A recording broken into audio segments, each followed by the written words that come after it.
الحکمت ان اشکر للہ، یہ سورہ لقمان کا دوسرا رکوع ہے، جو پورا رکوع ایک باپ اپنی اولاد کو کس طریقے سے نصیحت کرے اور اس کی کیسی تربیت کرے اس پر روشنی ڈالتا ہے۔ ایک بہت بڑے مفکر عرب کے گزرے ہیں جن کو محمد قطب کہا جاتا ہے، انہوں نے ایک کتاب لکھی ہے التربیۃ الاسلامیہ، جس پر انہیں عالم اسلام کا، مسلم ورلڈ کا سب سے بڑا ایوارڈ دیا گیا، فیصل ایوارڈ دیا گیا۔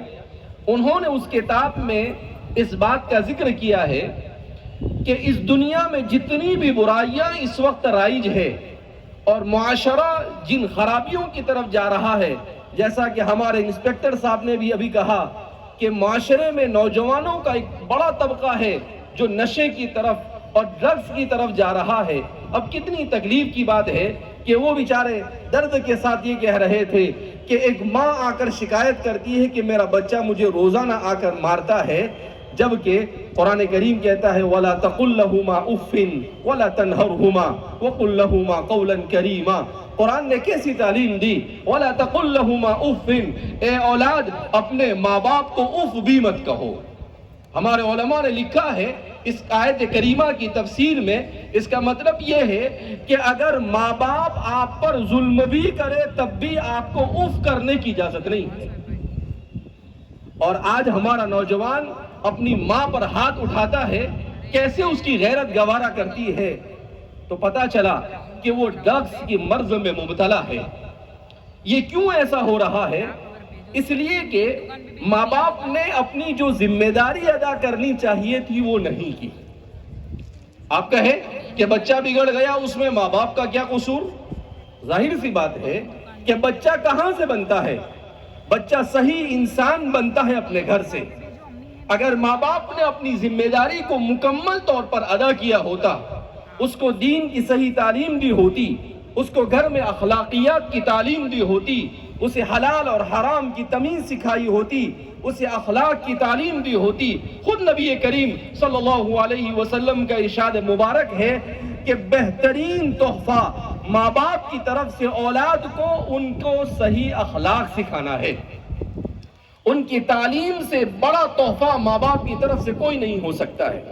اس لیے کہ بچہ جو کچھ بنتا ہے وہ اپنے بچپن کی عمر میں بنتا ہے، اور بچپن کی عمر میں ہم نے اپنے بچوں کو موبائل کے حوالے کر دیا ہے کہ ہمارا بچہ گیم کھیل رہا ہے، ہمارا بچہ یہ شارٹ کلپس دیکھ رہا ہے، ہمارا بچہ ٹک ٹاک دیکھ رہا ہے، ہمارا بچہ ایسی چیزوں میں مبتلا ہے۔ اب ظاہر سی بات ہے جس گیم کے اندر میں اس کو غلط چیزیں سکھائی جائے گی، وہ غلط چیزیں وہ اپنی زندگی میں لانا شروع کر دے گا۔ تو ہم نے اپنی اولاد کی تربیت کو موبائل کے حوالے کر دیا۔ اس لیے قرآن کریم کی یہ پوری صورت کو سمجھنے کی ضرورت ہے، یہاں موقع نہیں ہے، لیکن ایک بات میں ضرور کہوں گا کہ ہم اپنے اولاد کی صحیح تربیت کیسے کریں، اسے سمجھیں۔ تو فرماتے ہیں کہ اب فرامین رسول صلی اللہ علیہ وسلم اور تعلیمات انبیاء کی روشنی میں یہ کہا گیا کہ والدین اپنے اولاد کی تربیت میں سب سے بڑا رول اس طور پر ادا کر سکتے ہیں کہ اپنی اولاد کو ضرورت سے زیادہ محبت بھی نہ دے اور ضرورت سے زیادہ سختی بھی نہ کریں۔ کیوں کہ اگر آپ اس کی ہر خواہش کو پورا کرتے ہیں تو ظاہر سی بات ہے کہ وہ برائیاں بھی مانگے گا آپ سے، ہر غلط چیز مانگے گا، آپ اس کی خواہش کو پورا کریں گے تو وہ غلط راستے کی طرف چلا جائے گا۔ اگر آپ اس پر بہت زیادہ سختی کرتے ہیں تب بھی وہ بگڑ جائے گا۔ تو اس کو کس طرح سے بیلنس کر کر لے کر چلنا، یہ ماں باپ کی ذمہ داری ہے۔ اس کے لیے سب سے پہلے اپنے گھر کا ماحول اچھا بنانا۔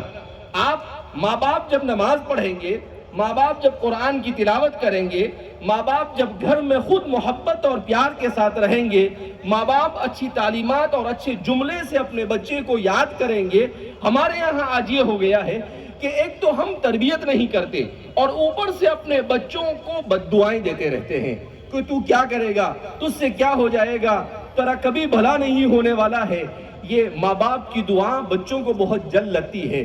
کیسے موقع پر آپ نے کہی اور وہ بد دعا آپ کی اس کو لگ گئی اور اس کی پوری زندگی بگڑ گئی، آپ اس کے ذمہ دار ہوں گے۔ نبی کریم صلی اللہ علیہ وسلم اور ہمارے سلف صالحین کو آپ دیکھیے کہ وہ اپنے بچوں کی کیسے تربیت کرتے تھے۔ نبی کریم صلی اللہ علیہ وسلم کی خدمت میں حضرت حسن بیٹھے ہوئے تھے، صحابہ فرماتے ہیں ہم وہاں پر پہنچے تو نبی کریم صلی اللہ علیہ وسلم نے حضرت حسن کے سر پر ہاتھ پھیرا، انہیں بوسہ دیا اور کہا کہ یہ میرا بیٹا اپنے زمانے کے اندر میں بڑا ذمہ دار ہوگا اور امت میں ہونے والے جھگڑے کو ختم کرے گا۔ اب بچپن میں چھوٹا سا، آج کی سائنس یہ کہتی ہے کہ تربیت کے لیے بچپن سے بچے کے دماغ میں اس کے ویژن، مشن اور اس کی زندگی کے مقصد کو ڈالنا ضروری ہے۔ حضور نے بچپن سے حضرت حسن کے ذہن و دماغ میں یہ بات ڈالی، اس کا نتیجہ کیا ہوا کہ امت کے سب سے بڑے اختلاف کو حضرت حسن نے مستقبل میں ختم کیا اور رسول اللہ صلی اللہ علیہ وسلم کی پیشین گوئی صادق آئی۔ ایسی بے شمار مثالیں ملتی ہے۔ اللہ کے رسول صلی اللہ علیہ وسلم حضرت حسن اور حسین کو لے کر بیٹھے ہیں، ان کو بوسہ دے رہے ہیں اور کہہ رہے ہیں کہ میری بیٹی فاطمہ کے بیٹے ہیں، میں ان سے محبت کرتا ہوں، تم بھی ان سے محبت کرو، جو ان سے محبت کرے گا اللہ ان سے محبت کرے گا۔ تو اللہ کے رسول صلی اللہ علیہ وسلم نے محبت کا ماحول سکھایا۔ اللہ کے رسول صلی اللہ علیہ وسلم کے ڈگر پر بے شمار ایسی مثالیں آپ کو ملے گی۔